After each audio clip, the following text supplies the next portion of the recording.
We've come a journey from city status in Newry, which we worked so hard to get. We were filled with idealism and filled with the intention of doing great things. Has the dream come true? Yes, I think so. Well, we've become a city.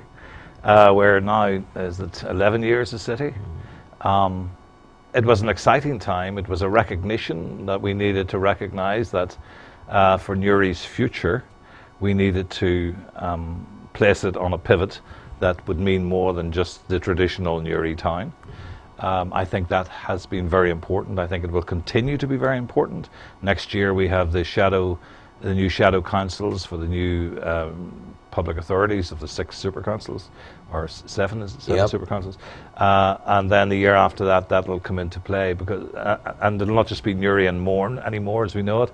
It'll be Newry, South Armagh still, Newry and Mourne, and the entire Down District Council area. So Downpatrick as a county town will be an important town in that future. I think Newry being a city and having that status will also give us, at least it'll allow both urbanizations to be juxtaposed together, and Newry will therefore probably lead on certain fronts. I suppose I've never asked you this, but where did the idea, what was the eureka moment when you or a group of like-minded souls like you said, we will go for city status? I came back from holidays in 2001, at the end of August I think it was, and we had a city centre management meeting ongoing, and I had missed the previous meeting, and I noticed that there was an item at the end of it saying city status, the council have declined the opportunity to apply for city status. And thankfully we had some councillors on as well sitting there that day, and I said, what is this about city status? And it was explained that all the towns in the UK were being given an opportunity to apply for city status. Now, clearly there was some political issues with how that may be, because it was going to be by royal charter. But to me, that the how it was going to be awarded wasn't really the main issue. The main issue was what it would give us as an opportunity, as a lever for the future. And thankfully, we were able to persuade people then to rethink this, and everyone came on board. I mean, to a man and woman in Newry, they came on board. If you remember, the celebration had 30,000 people from our own area just at a free concert in Newry. But the councillors came on board, every party within the council came on board, all the other stakeholders, the community groups, the communities supported us, and business, of course, big time, came on board. And we bid for our city on the basis of what is important to us here, which is people. That was the basis of our bid, people. And that is the basis of being a city, of course, from the future. Now, we haven't built our city yet, I don't think. I always said that once we got city status, it was now for us to build our city. But given that Newry's 900 years old, I mean, 11 years on, it doesn't really matter if we haven't really started that. It's a short, this is a long-term project. And it's been in 11 years, the larger part of which has been in recessionary times. So we were running against the wind, swimming against the Certainly current. Since 2008, yeah, we have been everywhere else. And Newry has always been sandwiched between something. We're sitting here in a valley, we're sandwiched between 2 rows of mountains and hills. We've always been sandwiched between the north of Ireland and the south of Ireland, the west of Ireland and the east, which happens to be the coast, of course. But because of that, we've always looked out, and we've always had to work whatever has to be worked.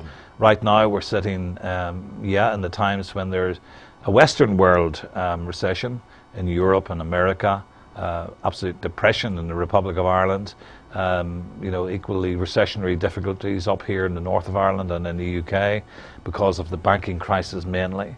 And economies without a proper banking system don't just work, and we don't have a proper banking system yet back here in Ireland yet, north or south, and so therefore it's difficult for a lot of new economic activity to come forward. But out of that will, our people, because we are a people, as a city we are a people, our people will grow stronger. But it's against that background, we have Tesco's coming into Newry. We have you with expansion plans down there at the wharfside village of the Quays. What's the rationale that gives you the courage or the wisdom to do that? Well, Tesco has probably been 5 years in the planning. Most major developments are at least that in the planning.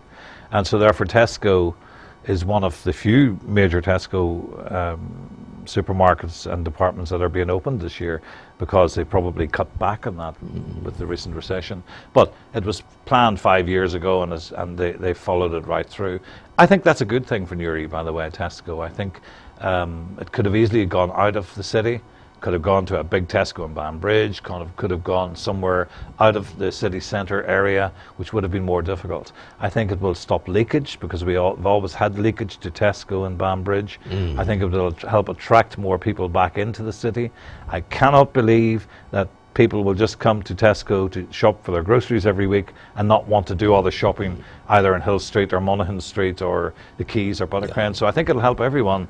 You know, we'll all, of course, Tesco will have their honeymoon now for a few weeks. Of course. And they should do. They deserve Absolutely. that. They've invested a lot of money, created a lot of jobs. But I think Newry will continue to thrive and grow. Our next expansion at the Quays is producing a new extension to accommodate that.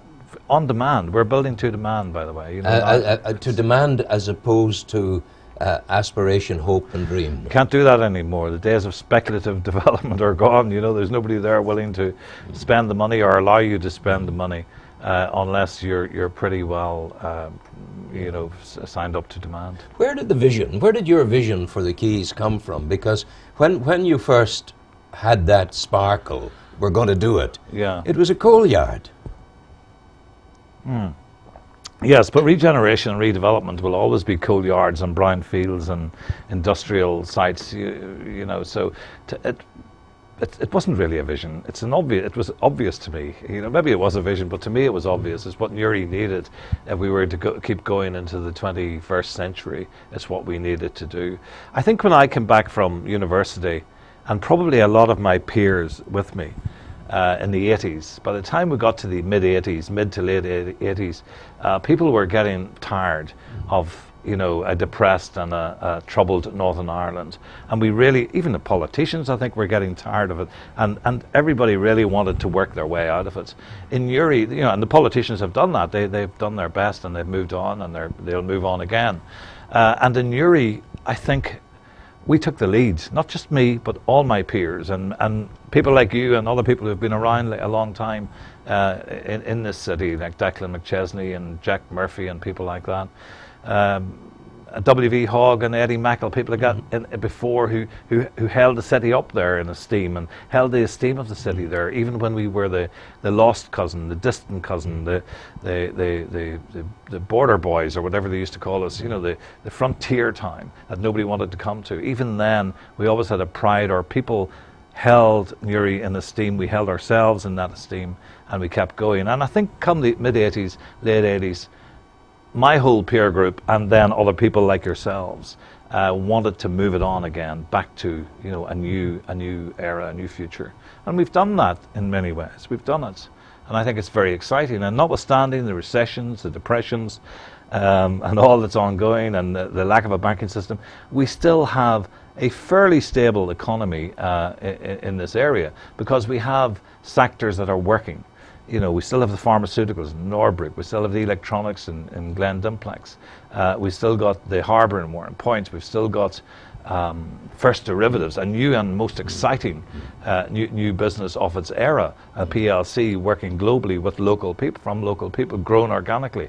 We've still been able to bring in the big jobs. I think it's 1,500 now from Teleperformance. But most people probably don't realise Teleperformance is one of the largest companies in the world. They employ something like 150,000 people in 80 countries, and they continue to expand in Newry and talk about Newry like there is nowhere else. They're so excited about the people they get here, about the welcome they get, about the cooperation they get, and that is wonderful for a city like Newry, and that can only augur well in the future.